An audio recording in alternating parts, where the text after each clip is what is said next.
Transportation will experience a dramatic changing of the guard in terms of retirements, just as its greater reliance on technology takes effect. What kind of impact will this have? HR expert Carolina Billings spoke to this at the Future of Trucking event, sponsored by Mobile Delvac and conducted in partnership with the Toronto Area Council of CITT. The event was held at Maritime Ontario's Brampton facilities.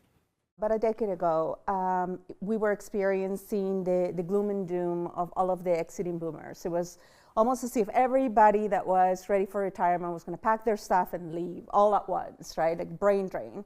But the reality is that with the slowdown of the economy that we experienced, still experiencing the tail end of it, there's been a little bit of a slowing down. People are not retiring as fastly. And people are also, the boomer generation, which is the 50 to 65 year olds, are healthier longer and they want to stay active and productive.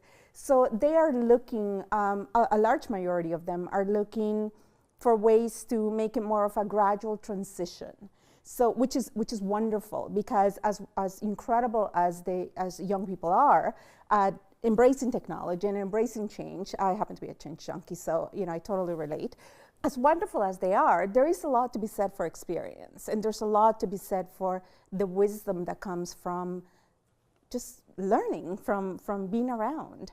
So the slowing down, definitely 30% of the population will change hands. There's about 27%, but it's not going to be as rapid or as drastic as we had anticipated, to the frustration of millennials, because they're quite good and ready to go, but not just yet.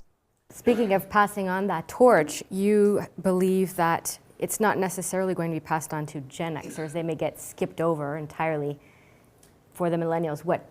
Yeah, it's really interesting. I've been following a lot of studies in that regard. And it really comes down, I was just having a lovely conversation with a gentleman in the lobby that his father owns, is an owner-operated business, right? So the passing of the torch has a lot to do with the type of organization that it is. If it is a family-owned business, chances are you're gonna pass it on to whomever is next in line, regardless of the generation, and regardless of the readiness for it too, which runs into a slight new different set of challenges. But the passing, yes, technology is not only changing, but it changes fast. And the ability to embrace it and to cope with it, to relate to the majority of the workforce is going to be the millennials. So the Gen Xers, I don't know if I'm the old Gen Xer or young Gen Xers, I've lost track. I would like to think the younger.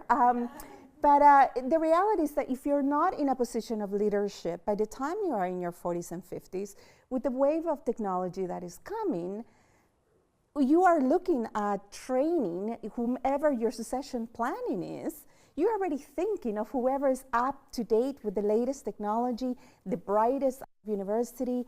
And unfortunately, it is likely that in more structured, larger organizations, it is going to pass on from boomers straight to millennials.